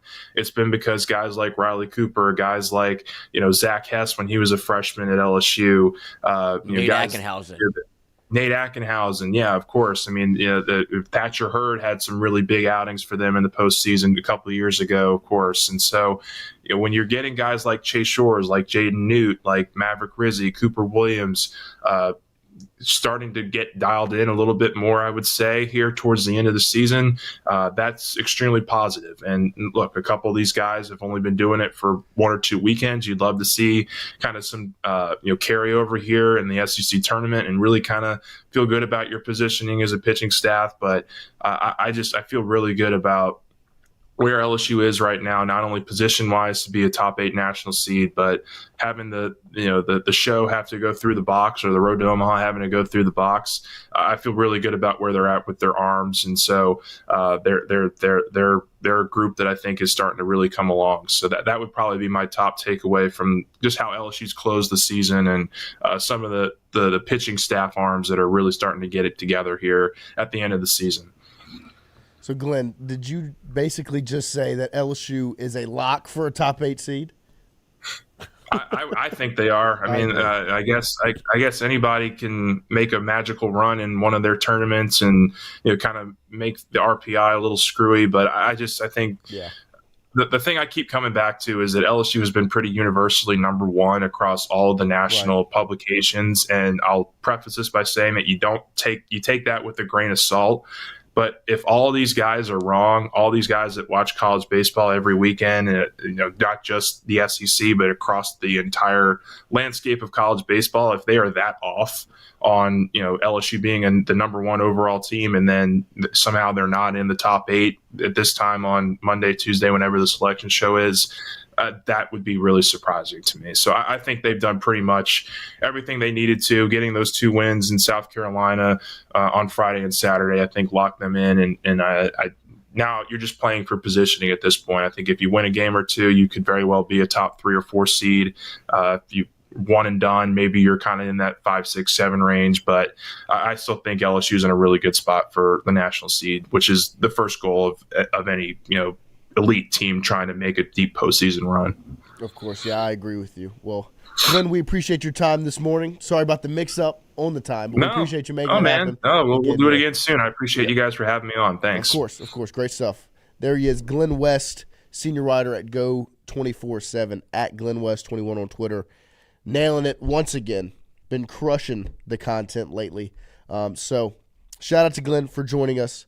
But, yeah, I appreciate him locking in. He's like one of the LSU as a top 8 Yeah, seed. He's one of the more positive people we've heard from when it comes to LSU baseball. Not a lot of question marks. I love that he's kind of in the same spot that I would like to think that I've been saying some of the same things in the way they talked about the pitching staff. Like, sure, you're looking for one more, but you've got names, you've got guys, and it requires somebody to just, one of those names that he said, to just step up. And but you know they're talented, and they have shown promise, whether it be Cooper Williams, Maverick Rizzi, like all of the names that he said. But those are the 2 that I've seen that continually have gotten chances and have started to pitch a little bit better. And I think Jaden Newt should be at the top of that list. Yes. But then when you go to like the other arms, you needed a left-handed arm, and you had Primo kind of hold the rope for you for a little bit, and now you've seen Cooper Williams kind of take that mantle as the first left-handed arm out the pen.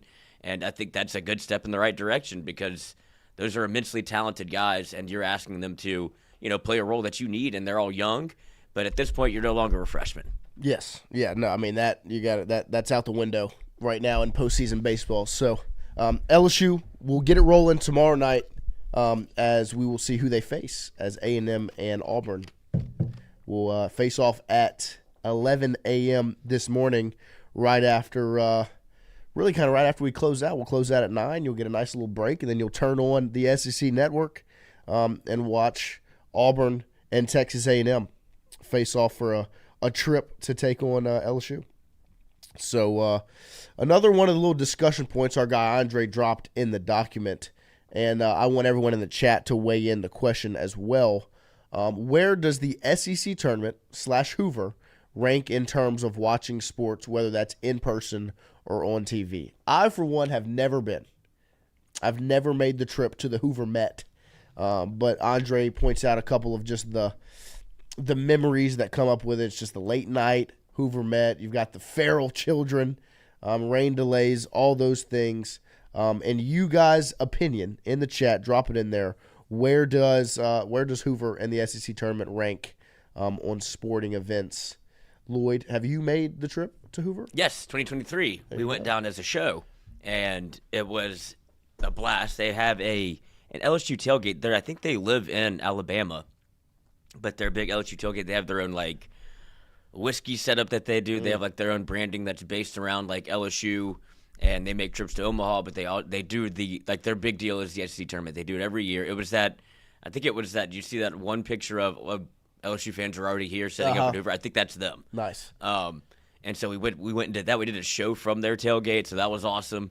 It was just, and then obviously the games are fun, but LSU was in a different spot, I guess. Maybe kind of a little bit more of a similar spot, but a different one then because you knew how good you were. Right. And you didn't have to really do anything. It was double elimination, but you knew that you're already a host team, and it was more of just like, all right, we're playing. Let's make sure we get everybody the work that they need. And you've seen Jay and how he talks about it. It's like, I'm going there to lose. Yeah. Like, everything's competition. But you could see whenever he had Paul Skeens I think he had 30 pitches in an inning, bases were loaded, he pulls him out. He goes, I don't take out Paul Skeens in that scenario. But he's like, he's worked his pitch count up, and it was time to make a move. So, but everything around it, just going to Hoover, it's very much like, it's a good little preview for like Omaha if you've ever gone. Like, it's very LSU-centric. Yeah. No, I think it's definitely Brian Burgess. I've been to Hoover. It's a great experience. I didn't go back this year because of the format. I definitely think the format now is going to play a factor, like we've talked about all week, in people making the trip, because it's just hard to convince yourself if you have other things going on. Like, I'm all for it. Like, if you want to go, go. But you could make the trip out for LSU on a Friday, but especially if your team's doesn't have the double bye and they have to play on Tuesday or Wednesday, and you're taking off work for the week and your team plays Tuesday night and they lose. I mean, you could go enjoy some other baseball, but it's not your team. So I definitely think that's going to play a factor in the atmosphere and just kind of what it looks like, because teams are leaving after they lose. Jay Gizzle in the Tingle & Co chat. Great event live. The LSU tailgates are thick in the parking lot. Also a great event on TV, competitive baseball on TV. That's where it lies for me. Obviously, like I said, I've never been there. But my favorite part is you got baseball all day. Like, we got off the show, what was that, Tuesday morning, 9:30, boom, click the TV over, you've got baseball on, and it's not going to stop until I go to sleep. Like, that's where it wins me over, is that's my favorite part. I remember vividly. Like, that's my favorite part about postseason sports is the amount you can watch. Like, when I got in my car wreck in 2023, April of 2023, I'm stuck in the house for 2 months because I couldn't do anything. I couldn't leave. I had my brain was all the things. So I was sitting on the couch, and the NBA playoffs started. That was a dream come true for me. Is, first round NBA playoffs, I'm getting games all day, every day of the week, because I'm just sitting on the couch. I can't do anything else. Like, that's my favorite part about postseason sports. It's just the amount you get to take in as a sports lover. And that's what's awesome about Tuesday and the SEC tournament throughout. But Tuesday was awesome because, like, we wrapped up the show. Me and Lloyd are in here meeting, talking, doing some different things. Boom, click that TV over and watching baseball for the rest of the day. So Brian Burgess, Carl Dunn, at Carl Dunn. I know some that go for the entire time, no matter if LSU's playing or not. I just don't have interest outside of LSU. Yeah, I get that. I mean, shout out to the LSU fans that are going for the whole week to enjoy it, because that's just awesome. Yeah, I agree with Shane. The Alabama-Tennessee game was pretty big yesterday. The crowds were good for day 2. And I think, yeah, I'm with Shane. It should be a good day today for crowds as well. So I think that Hoover, from what I can see, looks awesome. It looks the best. And I just love the SEC tournament and the fact that you get to turn on and watch good baseball. Like, because we've talked about it all year, the SEC is this cream of the crop for college baseball. Now you're seeing it on full display with just how good these teams are. Like, Oklahoma's a day 1 team that just went out and handled Georgia yesterday from a pitching standpoint. Like, that was good baseball. You know, A&M and Auburn should be a really good game today. Auburn's obviously a very good team. You should see Dutton versus Lampkin, which is going to be awesome. So, I mean, it's just it's so enjoyable. One of the questions that Andre put in there to ask you guys was favorite personal memories of Hoover or any specific games. Obviously, one of the favorite all-time LSU memories in Hoover is going to be Todd Peterson. That's up there, of course. So drop those in the chat. We're going to take a break and then close out hour number 2, and we'll look at all you guys' memories that y'all drop in the chat when we return right after this.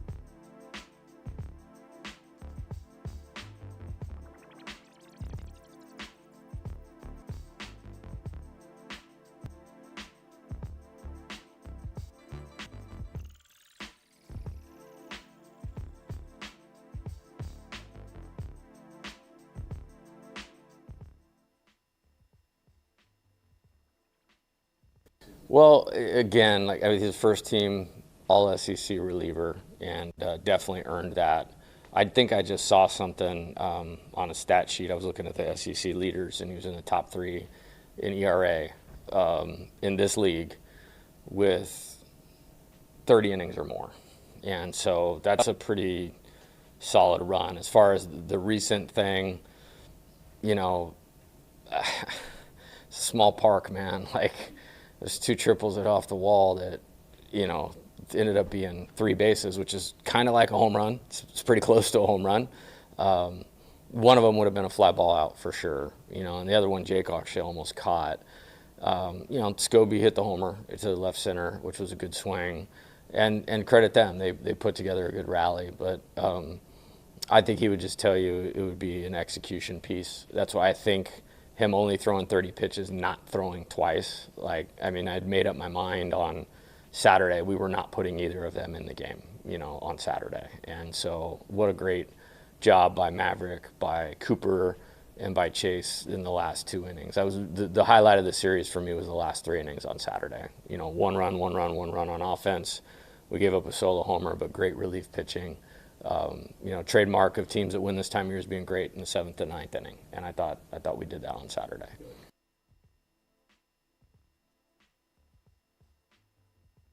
We're going to play to win the games. Like, I would never, ever, like, want anybody to think that we weren't ever doing that. Like, the tournament, it's a competition, there's a championship.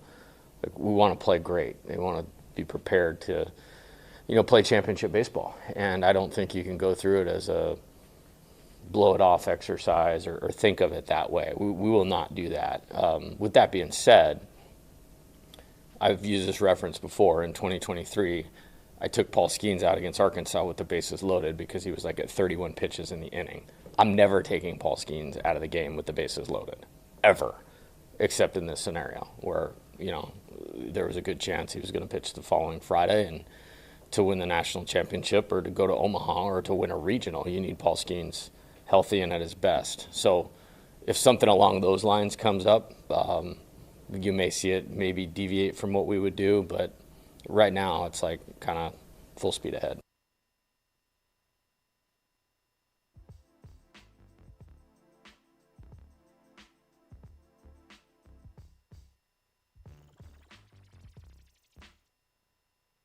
When you return in rare form, they all gonna be sick.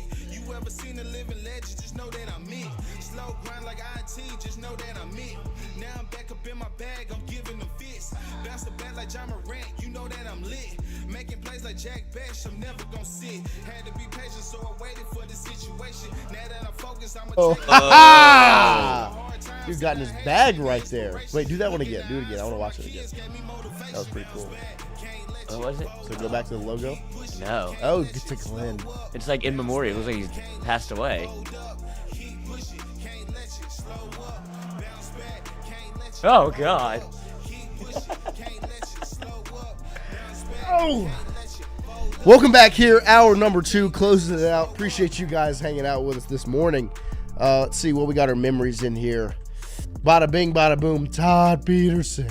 Yeah. Brian, that's going to be everybody's memory, really. Carl Dunn, Blake Dean grand slam versus Alabama. LSU wins tight game in the SEC tournament versus Arkansas in 2017 with 2-1 and 2 outs. It's really hard to one-up that Todd Peterson. Yeah, just the interview, everything that came with it. You're like, because you weren't. That's the best thing about like LSU, I guess. If you're not, like, even if you're not a fan of LSU or like you don't know if you just have, maybe you're just like baseball. There's the Todd Peterson moment. The fact that like he gets this, like nobody's ever even interviewed him before. And he's like, no, I drop bombs, I hit nukes. You're like, who is this kid? Like that's what if I weren't like an LSU fan, you'd have to look and be like, they always seem like they're having fun. Like what's in the water over at LSU? Awesome. Because it is. And so it's like, then you have him on the podium with Paul Benaire. He's like, no, I didn't hit in high school. He's like, you didn't hit it in the games? Coach, if I'm going to be honest with you, I didn't hit in high school. I mean, I was a pitcher. You lied to me, Todd? Todd, you didn't hit in the games? In the baseball games? No, I mean, Coach, I took BP a couple times. I mean, I did hit nukes. Like, you lied to me? And he's like, he fucking lied to me. Coach, I wanted to swing. Like, dude, it is I want to bring it up now. I can watch. I watch it every time it comes up because it like never gets old. I remember my dad, because 2017. I'm in high school. My dad loves LSU sports, of course. Passed it down. And my dad's repeating Todd Peterson all the time because my dad, like, that's the thing that stands out to him, like useless sound montage on Dan Le Batard. Like, those are his favorite things. It's just those little things that get stuck in your brain. And I can vividly remember Todd Peterson in my brain forever. Stepped in the batter's box. Here it is. Go yard. I mean, I'm a pitcher. Why not swing as hard as I can? I got nothing to lose. What did Paul Benaire tell you before you walked up there? Well, I mean, at first, he said, just go up there, don't swing the bat, don't do anything. And then it changed the pitch, and I was like, he's getting scared out there. He's like, yeah, did you ever hit in high school? I go, I hit bombs. He's like, all right, I swing away. A few moments later. When's the last time you've had an at-bat in a competitive baseball game? High school, I guess. Coach, I'll be honest, I didn't hit in high school. My coach didn't let me. I hit BP a couple times. I did hit nukes, I'll tell you that. But yeah. You didn't even hit in the games in high school? No. Oh, He wouldn't let me. He didn't Lord. want me to get hurt, but I guess it paid off. All the So batting you lied practice. to me? Coach, I wanted to swing. I had to. Thank you for lying to me, Todd. Well, yeah. Like, just... I can't. You could see the gears turning and it said, like, I think I can tell the truth. Yeah, well, he said it high school, I guess, and then he looks at Paul and he's like, Coach, I'm going to be honest with you. Like, that is an all-timer forever. And then, like, to look at Paul, like, I can't imagine what's going through his brain of, like, the high of what just happened in that baseball game. And then you're like, you lied to me. Like, You didn't hit? And the fact that Todd Peterson's like, I just wanted to hit. Like, this is a big time. Like, this is trying to win. And you're like, it'd be a cool time for me to get in a bat here. Like, dude, this would be awesome if I got to swing the bat, I huh? should change the pitchers. Coach, I hit in high school all the time. Bat 450. I mean, But hit bombs, Coach. Then you get to have, like, obviously, if none of that happens, like, even if it's like a walk, you don't even tell that story. But the way that he hit one off the top of the Freaking wall. wall banger. And it's like, Coach, I'm telling the truth. Like, this is like way too good of a story for what just happened to keep it to myself. Well, that was the only time he could tell it. Right. And, like, not get in trouble for it. Yeah. Like, Paul's still, like... Because what if he calls on him again? Right. Like, Todd, go up again. Like, that's the only thing that would have been good for Todd. It's like, now maybe I can work myself into the lineup here. Right. Because, I mean, this is and if you look at it, Paul, Todd has that moment, but he's also on the mound shoving. Yeah, that's why he had to go hit. That was awesome. And then you have the Ole Miss. I think LSU scored like 2 runs on a wild pitch to win a baseball game. That was a great moment in Omaha, and in Hoover. And I think LSU wasn't really that good that year. So it was one of those they kind of need to get hot. And I remember we had a watch party before we were watch partying. Just went over to people's houses and watched the game. We're like, oh my God! Like whenever you start to see those moments, and it gets so to be like, even if you think LSU was good, and you're like, oh, they don't need to play or to win or whatever. But it's like once it gets cut, like once you win one, Right. then you're like, I want to win the whole fucking thing. It's still a tournament. Like Yeah. that still clicks in your brain of like, you win the whole thing. Yeah, because Mikey and Jay Mitch both talked about it too. Because I think in 2008 they won like 23 straight games or something and rolled into rode into Hoover, and they're like 1-1, and they're like, we're hot right now. We're not trying to do anything but win. Right. Don't stop this train. I think in 2009 they came back and like 2 games at Hoover and won, and they're like, we're really good. Yeah. Like, and I don't think they lost the game either until the second game against Texas. Like that's Wow. they used like Hoover to kind of like get right and use that as like a launching pad of like, we're gonna win this. We're gonna win a regional, super regional at Omaha. And it's like we haven't lost in a month and a half. Like, Yeah. we're winning the national championship. And they lost to that's awesome. Texas, and then they were like, I think we'll be all right. Yeah, I think we'll be just fine. Players only meeting. Well, I mean, another memory that's a little recency bias, that South Carolina game last year when you have, Brady Neal on the covering home plate and South Carolina gets gifted a run the or balk. whatever, and this whole... That's when Jay got ran. Yeah. Because And they then tried Jay to gets booted out They tried to straight steal home, and Brady Neal stepped. on the plate. No, well, And he then- stepped out of the. It was a balk because he left the catcher's area too soon, Interesting. and he's like, I've never heard that rule in my life. He's Well, like, then they said something when they tried to take home or steal home or whatever. like he was blocking the That he was bag. blocking the plate or whatever, and He was out by a mile. Jay gets run out. But LSU came back like at a crazy They were comeback down in like that game. 6-0, 7-0. Yeah, they come back, and then you have Monster Milam, who flexes his muscle, walk off, throws the helmet off. He's got the purple dyed tiger hair. Just, it was pretty He awesome. should bring that back. I wouldn't be surprised. I won't be surprised, but he has the long hair now. But if he Right. goes back to buzz cut, tiger stripes, Everybody should do it because Bear's got a buzz right now. Mm-hmm. Bear would be awesome. I mean, they're roommates, aren't they? Monster and Bear? I don't know. I feel like they are. I feel like I saw that somewhere. They hang out quite a bit. Yeah. I mean, they look like best friends. Yeah, it's the perfect visual. It's like the Yes. Danny DeVito and of course. Arnold Schwarzenegger. It's Muggsy Bogues and Manute Bol. Yeah, lean on me. Great picture. There are times when But yeah, no, I mean, Milo can't get the donut off the bat. Like this was during the scrimmage, they were batting like 2-3 or 2-3, and Milo like turns and looks at Bear and he's like, "Huh?" Yeah, like I'll do it. Like had passed Help it me off out, to him. He has please. to knock it off. He's like, "Here, take it." And then, help me out. Jake Brown said the same thing. He's like, "Dude, it's actually hard to get that thing off of that." Like Yeah. I look at Bear all the time. Like, brother, I might need you here. Yeah. Good thing you got Bear. Yeah. I mean, what did Jay call him? One of the strongest people I've ever met in my life. I mean, he is. Yeah, look at him. Nickname's Bear. Somehow he ended up in batting gloves and a batting helmet instead of Rydell Speed Flex playing football in Tiger Stadium because he's a monster. But yeah, those are some good memories. What we got here? Blake Dean Grand Slam versus Alabama. Let's see. Fonz said Neal stepped next to the front of the corner, didn't step in front of the plate. It was a BS call. It was such a bad call. And then you have the moment of Jay getting, he gets run, Right. has to watch that whole thing unfold, and then he goes to the outfield and they get to, let's fucking go. Dude. And the whole team starts bouncing. It's like, was this is why I awesome. love it. It was awesome. I mean, me and my buddies were all watching it at his house, and we were just like, I remember when they made the call, we were all like, like What? livid, like mad. Then they get out of it, and Milam walks it off, and it's like, I mean, it was Big FU moment. It was beautiful. It truly was a beautiful, beautiful moment. Whole pulmonary. All pulmonary. Who will?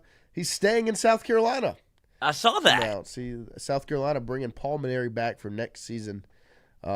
He said after they lost to Florida on day one of SEC tournament. Disappointed but not discouraged after the 28-29 record in year one. If he feels support from the administration, he said yes, very simply yes. Now, from what I've seen on social media, South Carolina fans are not the happiest about Paul returning. But, I mean, you saw him do it when he was in LSU. He had a bad year one and then was able to turn it around quickly, win a championship 2 years later. But a lot of people were not happy with the decision of Pulmonary returning from what I could see on social media. Now, I don't truly know, because I don't have I don't have my ear on the ground in Columbia, South Carolina. But from what I saw on social media, people were not the most excited about Paul returning for year number 2 after a rough first season, because it definitely was a rough first year for the Gamecocks under Paul Maneri's direction. What you got? Just the comments underneath this, they're not pleased. No, not pleased. Not pleased at all from what I saw. I am. Read me a couple. 15 comment. I feel bad. Yeah. I like Paul. Me too. I predict a midseason firing next year, and what was great SC baseball program will be even further in the doldrums that will take a decade to get out of. I hate this. Ridiculous. Well, a gif of somebody jumping out of a window. Oh my. I'm sorry, Columbia. I saw Death somebody knell for Gamecock baseball. This is finally here. Gamecock here. I fully support you. We'll figure it out. We're all behind you, Paul. There you go. And there's one comment underneath. That's a friend. Change that profile picture to a clown. This guy's shit coach as is the rest of the staff. So. Wow. Yeah. Look, I mean, it's a $5 million buyout. Yeah, it's a lot of. I saw somebody call South Carolina a blue blood of college baseball. I saw that too. I mean, they did win back-to-back national championships. They were trending in a direction where you had to. Like South Carolina was they were more looked at as baseball than anything else. And but they're not a blue blood. No, they had a moment in the sun. Yeah, and it was awesome. That's like calling Florida a blue blood in basketball. Like, yeah, they won national championships. They're not a blue blood. No, they wear blue uniforms. Yeah, but I do think, and then Florida does it now. There might be back in that conversation. They just won another national championship. Yeah, I mean they're good, but that doesn't make you you can be a new blood. That doesn't make you a blue blood. Blue bloods are Kentucky, Duke, UCLA, Kansas, North Carolina. Like those are the blue bloods. Michigan State. And then you've got baseball. I mean, blue bloods. You've got LSU. What else? Who? USC? No. I mean, just because really. Who else would count as a blue blood to you in college? Virginia, Oregon State. Okay. North Carolina. Just that's recency bias, but Texas, as they would like to think so. I think they have one national championship. I mean, I understand why you would say USC. It's just been so long, right? Like it doesn't exist anymore. Yeah. Florida State. Yeah, Florida State. Yeah, LSU's cream of the crop though. Hey, that's see what else we got in this document here this morning. I'm your daddy now. Oh, Garrett Nussmeier, Michael Van Buren Jr., Tier 1 quarterback, as ESPN put out their tier lists. Let me see if I can pull up that tier list to give you the full list of tiers, as LSU's in tier number 1, along with Clemson, Oklahoma, Penn State, South Carolina. Of tier number 1 in the quarterback list, LSU faces 3 of the other 4.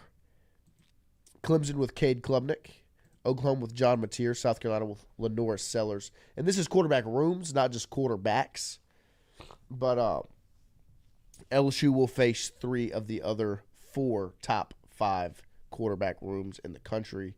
Tier 1B has Texas, Miami, and Florida. Tier 1B is so hot right now. 6 players. DJ Lagway at Florida. LSU will face him as well.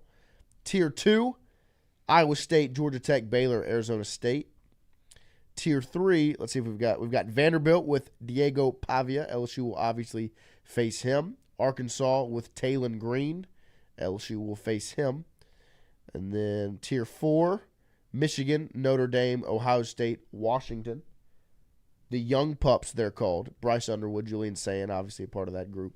Then you get to Tier 5, the waiting is the hardest part is the name of that one. You've got Alabama, Ole Miss, Georgia, and Oregon there. Ty Simpson and Austin Simmons a part of that group. And then you've got Tier 6, second time's the charm, Texas A&M, Marcel Reed. That's about everybody LSU's facing. It's in the top 6 tiers. But you saw, a couple of other ones in that number 1 tier along with the Tigers. So, do you think that Ty Simpson's Alabama's starting quarterback when they play against LSU? Yeah. I think Russell? I think Russell's going to make a major move. Look, I've seen Ty Simpson play. I hope Ty Simpson. We say that now. Yeah. Unless he's found something that I haven't seen yet. He can run a little bit. Like, he's a dual threat quarterback. But Keelan Russell is like, I was always wondering when this was going to kind of happen, whenever he was, I mean, he played with so many good players, Yeah, and it seemed like everybody else was getting the spotlight at Duncanville, and then He was a committed 3-star SMU commit. SMU, and then he wasn't. Then he was a 5-star committed to Alabama, like overnight. Well, then he was a 3-star committed to Alabama that flipped, and Yeah, then he got the Bama 5-star. was burning Yeah, when that happened, and then he flipped it. After he flipped, he became 5-star, and rightfully so. This Yeah. isn't one like he flipped and then he all got of the a Bama sudden bump. Right? No, he is a 5-star quarterback, and so I think that's up for discussion. It could very possibly be that second weekend of November having Keelan Russell as Alabama's quarterback as opposed to Ty Simpson. But I think regardless, LSU wins the quarterback battle against everybody on their schedule this season except maybe Clemson is the only one I'll listen to. Brad Crawford from 247 Sports said college football. He had a list of college football coaches facing pressure to win this season. Lloyd, I would like you to guess the 1, 2, 3, 4, 5 coaches he has on that list. 5? 5 college football coaches facing pressure to win in all caps this season. Brian Kelly. Yep. Lane Kiffin. Nope. Oh, like the big one or just to win? I think just to win. Changes my list. Brian Kelly. DeBoer? Nope. I don't know. Sam Pittman. He's in a hot seat. He'll yeah. get fired. Actually, he was. I didn't want to be wrong again, but that Yeah. was my next game. I was He will getting get the next fired. name Because because I was thinking like Dan Lanning. Brent Venables Yeah. at Oklahoma. Mike Norvell, Florida State. Hugh Freeze, Auburn. I don't think Hugh Freeze is under that pressure. Really? No. This He's would be 6. what? Year 2 or year 3? Year 3 at Auburn? I don't remember. No, it's year 2. Year 2?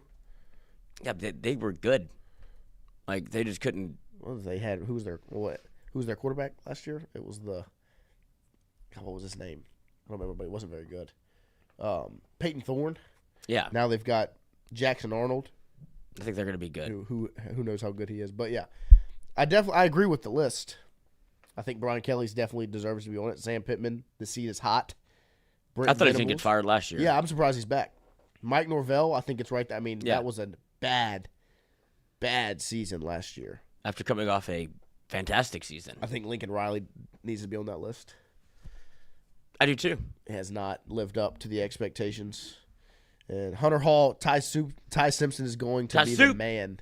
Ty Soup. Whatever, Hunter. You homer. Ty Soup.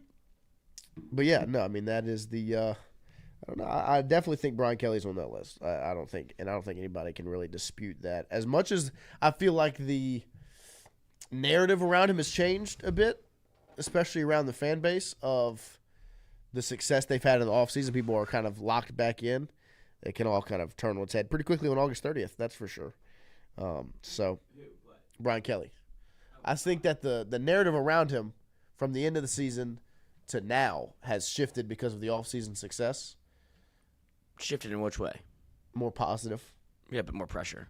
More pressure, but still more positive. Like, the pressure was different at the end of the season last year where it was like, you're not winning, people want you gone. Like, now it's, yeah, you're still under pressure, but now the narrative is more of a positive thing than a negative, I believe. But what I was saying was that can all turn real quick on August 30th in Clemson, South Carolina.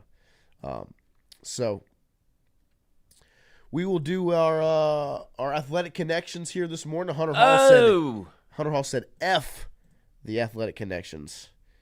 So we'll see how much smarter we are truly than the Alabama fan himself. That's right. There's nothing he can do about it. Nothing he can do about it. Me and Lloyd do have a long work day ahead of us today. We've got a whole lot of things. We got meetings and things lined up. I gotta shake this chicken. You gotta do what to the chicken? I gotta shake this chicken. Choke it? Choke this chicken out of me. Oh gosh. Oh. That does not sound pleasant. It sounds exactly like you think it is.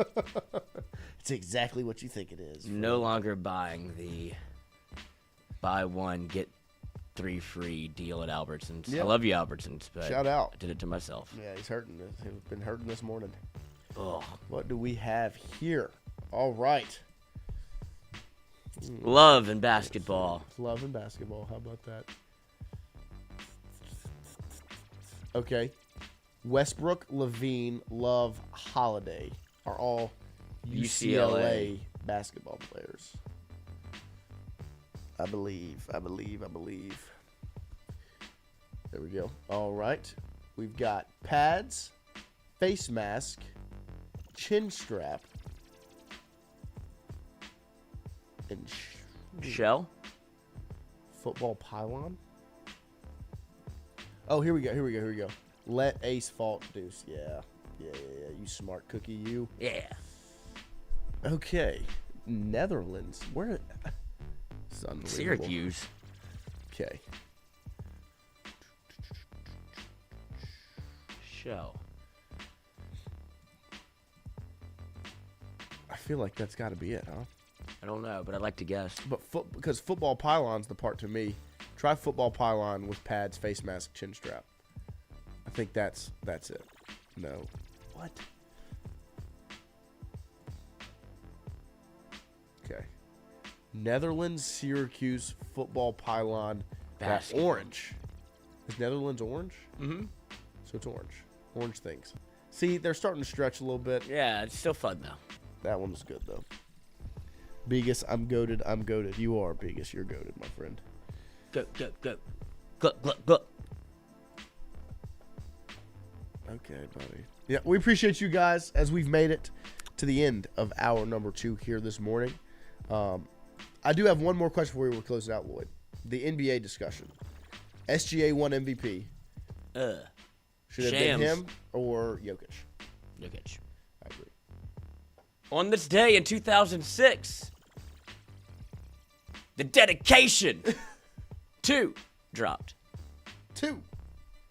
There we go. All right. Well, we will be back tomorrow morning, 7 to 9. Gangsta Grills. We have had some really good conversations and meetings and discussions after the show all week, getting things rock and rolling. We have a new piece of content that will be daily when we get to the Tingle & Co. channel. It will be called Run TNC, I believe. It's kind of what we brainstormed. We'll let you know what exactly that is coming soon. But we've got some exciting stuff coming up.